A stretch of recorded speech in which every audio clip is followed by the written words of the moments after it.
Public જય જયકાર કરે, મીડિયા એની વાહવાહી કરે અને વિજ્ઞાન જાથાનો વિરોધ કરે. પબ્લિક મસ્ત, બાબા અલમસ્ત. ઘણા આપણે સામાન્ય લોકોમાં પણ એક ચર્ચા છે કે ચોક્કસ આ શું કર્ણ પિશાચીની સાધના છે. શું છે કર્ણ પિશાચી? ખ્રિસ્તીઓમાં પણ અત્યારે જે આપણી આદિવાસી પ્રજાને હુલુલુલુ કરીને જે બધા બરગલાવવાનો પ્રયત્ન કરે છે એ પણ આ એ જ બાબા હતા કે જેના પાછળ આપણા જ વડાપ્રધાન નરેન્દ્ર મોદીથી લઈને કઈ કેટલાય પગે પડતા. તમારા અને ઈશ્વરના વચ્ચે કોઈ વચમાં મીડિયેટર ક્યારે ના હોવો જોઈએ કે કદાચ એ એના સ્વાર્થ માટે તમને ખોટા રસ્તે વાળો.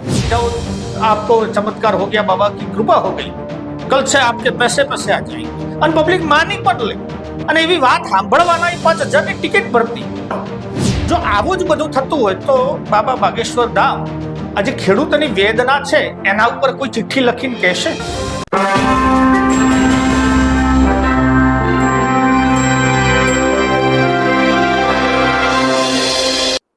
બાબા બાગેશ્વર એટલે કે ધીરેન્દ્ર શાસ્ત્રી રાજકોટના એમના 3 દિવસના કાર્યક્રમમાં ક્યાંક ગઈકાલે હોબાળો થયો.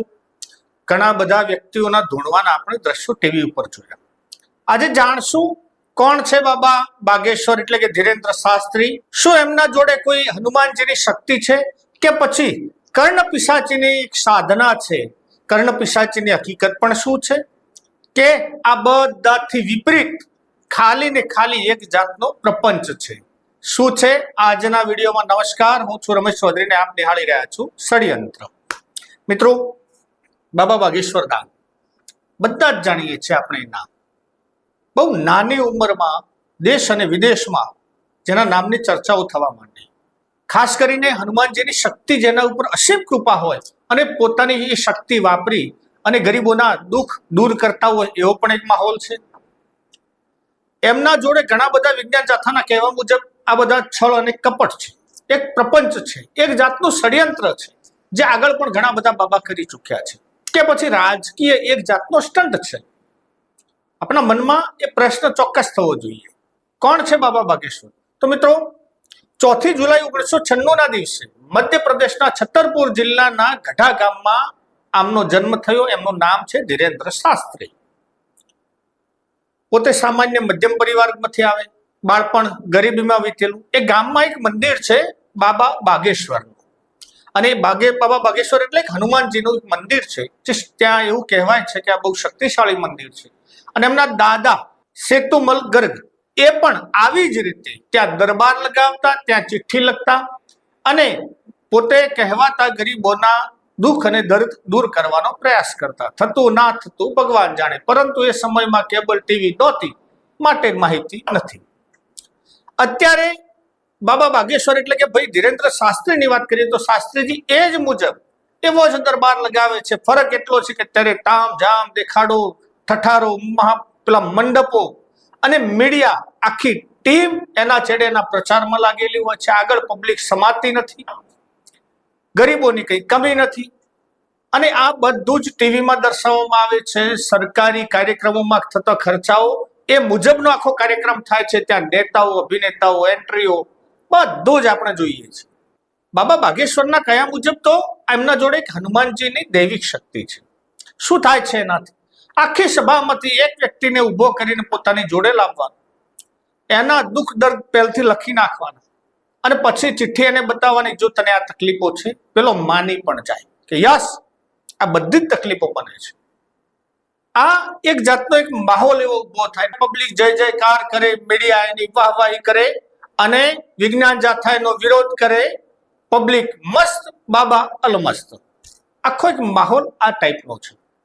મિત્રો, બાબાના દાવા પ્રમાણે પોતાના જોડે હનુમાનની શક્તિ છે, પરંતુ ઘણા આપણે સામાન્ય લોકોમાં પણ એક ચર્ચા છે કે ચોક્કસ આ શું કર્ણ પિશાચીની સાધના છે? શું છે કર્ણ પિશાચી? મિત્રો, જ્યોતિષમાં જે માનતા હશે, જે તાંત્રિક વિધિમાં માનતા હશે, જે બાબા બાબીઓમાં જે માનતા હશે, એમના માનવા મુજબ, એમના કહ્યા મુજબ અને ઘણા જગ્યાએ શાસ્ત્રોમાં આવો ઉલ્લેખ ચોક્કસ જોવા મળે છે કે કર્ણ પિશાચીની નામની એક યક્ષિણીની સાધના છે. વામ માર્ગમાં એટલે કે તાંત્રિક માર્ગમાં અને સાધના કરવામાં આવે છે. એ શક્તિ એ દેવી તરીકે પણ બધા સાધે છે, પરંતુ મૂળ એ મેલી તાકાત. અને એની જ્યારે એ સાધક એ શક્તિને સાધી લે છે ત્યારે એ શક્તિ તમારા કાનમાં આવી અને સામેવાળાનો દરેક ભૂતકાળ, દરેક ભવિષ્ય, એટલે ભવિષ્ય નથી કહેતી પણ દરેક ભૂતકાળ અને વર્તમાન તમારા કાનમાં જણાવે છે. આવું ચોક્કસ મિત્રો ઘણી જગ્યાએ આપણે તાંત્રિકોમાં સાંભળ્યું છે આ બધી વાતો. હા, એ ભવિષ્ય નથી જણાવી શકતી કે હકીકત ભવિષ્યમાં શું થવાનું છે, પરંતુ ભૂતકાળ અને વર્તમાન મતલબ એ જણાવી શકે છે. એવા દાખલાઓ ઘણી વખત આપણે સાંભળ્યા છે. હું પણ 2-4 વ્યક્તિઓને એવો મળેલો છું કે જેમના કહેવાથી કે એમને કર્ણપિશાચીની સાધના કરેલી છે, પરંતુ મને તો હજુ સુધી સંતોષ થયો એવો મેં દાખલો કોઈ જોયો નથી. હશે પણ ખરી, નહીં પણ હોય, કારણ કે જાણ્યું નથી, જોયું નથી, ત્યાં સુધી આપણે એના ઉપર ચર્ચા ના કરી શકીએ. વાત રહી બીજી, કેમ ચર્ચા ના કરી શકીએ કર્ણપિશાચીની હોય કે ના હોય? મિત્રો, હિન્દુ ધર્મ હજારો વર્ષ જૂની પરંપરા ધરાવતો ધર્મ છે. માની શકીએ કે હોય પણ ખરી, અને વિજ્ઞાન પ્રમાણે ના પણ હોય. વિજ્ઞાન જાથા શું કે છે?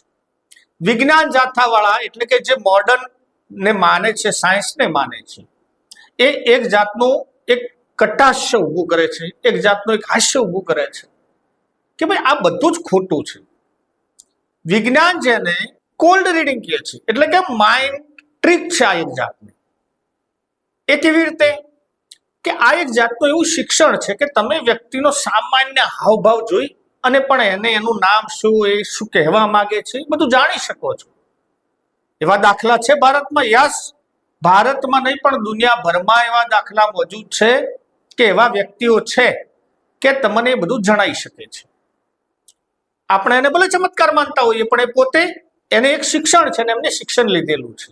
હિન્દુ ધર્મમાં છે, હિન્દુ ધર્મમાં છે, અને જે વિધર્મીઓ છે એમનામાં પણ આવા માણસો છે, અને જે ધર્મને નથી માનતા એનામાં પણ છે. તો મિત્રો, શું આ અંધશ્રદ્ધા ફક્ત હિન્દુસ્તાનમાં એટલે કે હિન્દુઓમાં જ છે? ના મિત્રો, ખ્રિસ્તીઓમાં પણ અત્યારે જે આપણી આદિવાસી પ્રજાને હુલુલુલુ કરીને જે બધા બરગલાવવાનો પ્રયત્ન કરે છે એ પણ આ જ છે કે જે બાગેશ્વર ધામ કરી રહ્યા છે. મુસ્લિમોમાં પણ આવું છે.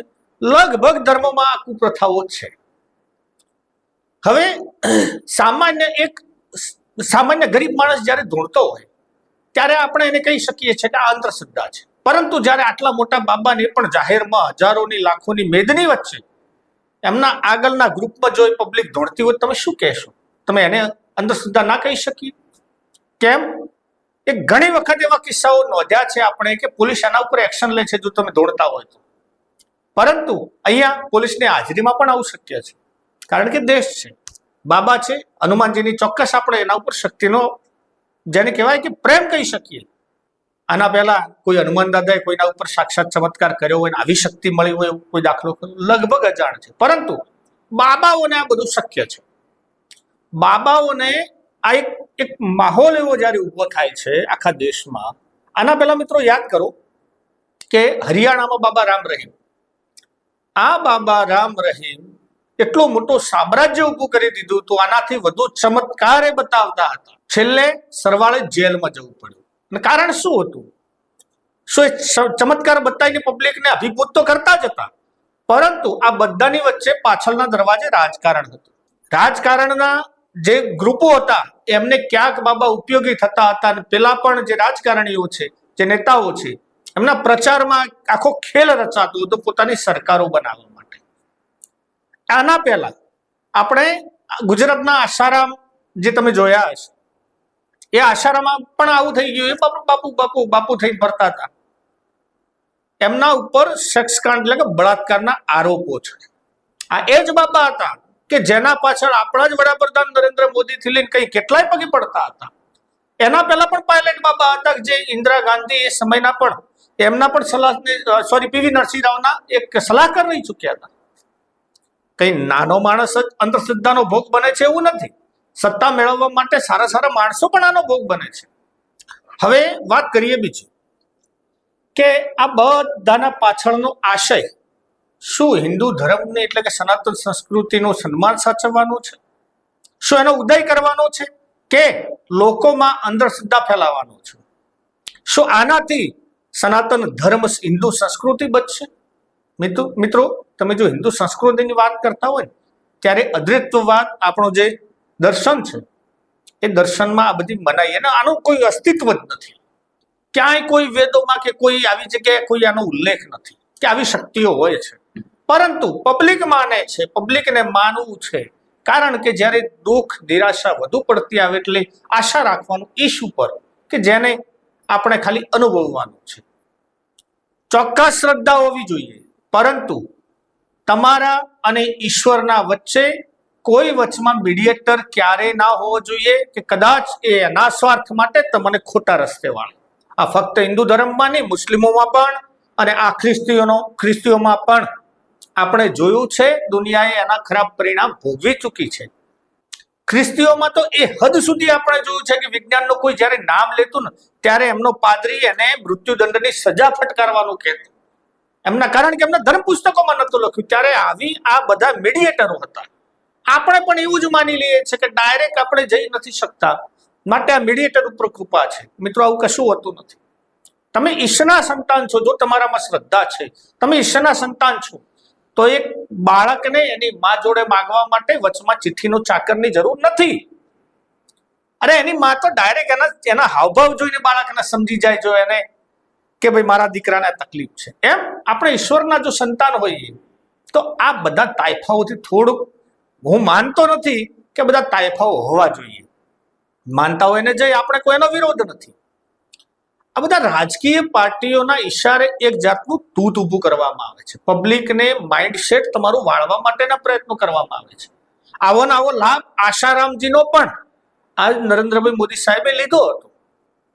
એટલો મોટા પાયે લીધો હતો કે દેશમાં 250 થી વધુ આશ્રમો ખુલ્યા હતા. આજે એમાં ઘણા ખરા આશ્રમોમાં પોલીસ બેઠી છે. આજે પણ એને માનનારા કે ચાહનારા વર્ગ છે જ, આપણે એનો વિરોધ નથી. પરંતુ આ એક જાતનું એક એવું ષડયંત્ર ગોઠવાય કે માનસિકતા તમારા અંદર ધર્મની નાખવામાં આવે. ધર્મ એટલે અંધશ્રદ્ધાની. ધર્મમાં તો કઈ આનો ઉલ્લેખ જ નથી. પરંતુ જ્યારે તમે સાચું કહેવા જશો એટલે પબ્લિક પણ વિરોધી. નહીં, આવું જ હોય.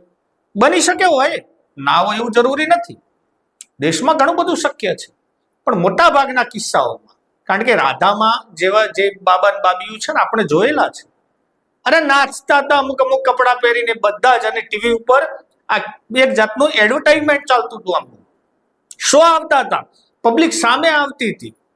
આપણે એવા બાબા જોયેલા છે તમારા જોડે પાકીટ ખોલાવીને પછી કહી દી જાઓ આપકો ચમત્કાર હો ગયા, બાબા કી કૃપા હો ગઈ, કલ से आपके पैसे पैसे आ जाएंगे. અને પબ્લિક માની પણ લે.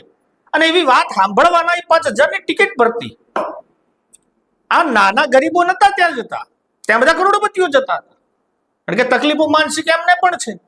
સામાન્ય ગરીબ જ તકલીફ છે એવું ક્યારે માનવાની જરૂર નથી. હમણાં એક બળાત્કારી પેલા જ્યોતિષ પકડાના હતા. લગભગ 50-70 જેટલી સ્ત્રીઓ ઉપર બળાત્કાર કરેલો, સીડીઓ બનાવેલી આને, અને બધી જ જવા વાળી ટોપ ક્લાસ, જેને કહેવાય ને કે રીચ ફેમિલીમાંથી આવવા વાળી બધી સ્ત્રીઓ ત્યાં જતી હતી, અને એમના ઉપર શોષણ થયું. આ બધું ધર્મના નામે થાય છે. દરેક બાબા પાખંડી નથી હોતા. જાઓ વનવગડામાં, જાઓ જંગલોમાં, આજે પણ સાધના કરવા વાળા બેઠા જ છે. એ તમારી જોડે નથી આવવા દેતા. જ્યારે અહીંયા તો બધો માહોલ બનાવવામાં આવે છે. માહોલ પણ કેવો, શાસ્ત્રીજી તો પોતે કે છે હું કઈ સંત બંધ કઈ નથી ભાઈ, મારા ઉપર તો હનુમાન દાદા દયા કરીને તમને કહું છું, શક્તિ આપેલી છે, હું વાત કરું છું, બાકી હું સંત નથી. હવે જો તમે એને સંત તરીકે માનતા હોય તો પછી તમારી જય.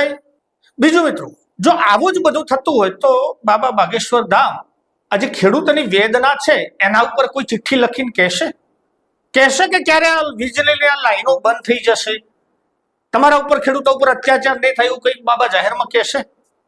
ના, ત્યાં હનુમાનજીની શક્તિ ઓછી પડે છે, કારણ કે સરકાર ત્યાં મજબૂત છે, અંબાણીનો પાવર છે ત્યાં, એટલે બાબાની શક્તિ ઓછી પડે છે. હનુમાનજીનું તો ખાલી નામ વટાવવાનું છે. બાકી સાચું ખોટું આપ નક્કી કરી શકો છો. મિત્રો, આપના વિચારો કોમેન્ટ દ્વારા ચોક્કસ લખજો. શું આપ માનો છો કે બાબા બાગેશ્વર ધામનો એક ધતિંગ છે, કે પછી હિન્દુ સનાતન સંસ્કૃતિમાં આ સંતો છે અને આવા ચમત્કારો થતા હોય છે? એ બધું આપના ઉપર છોડું છું. મિત્રો, વિડીયો ગમે હોય તો લાઈક, શેર અને કોમેન્ટ કરજો. ને હા, ચેનલને સબસ્ક્રાઇબ કરવાનું ભૂલતા નહીં. જય હિન્દ, જય ભારત.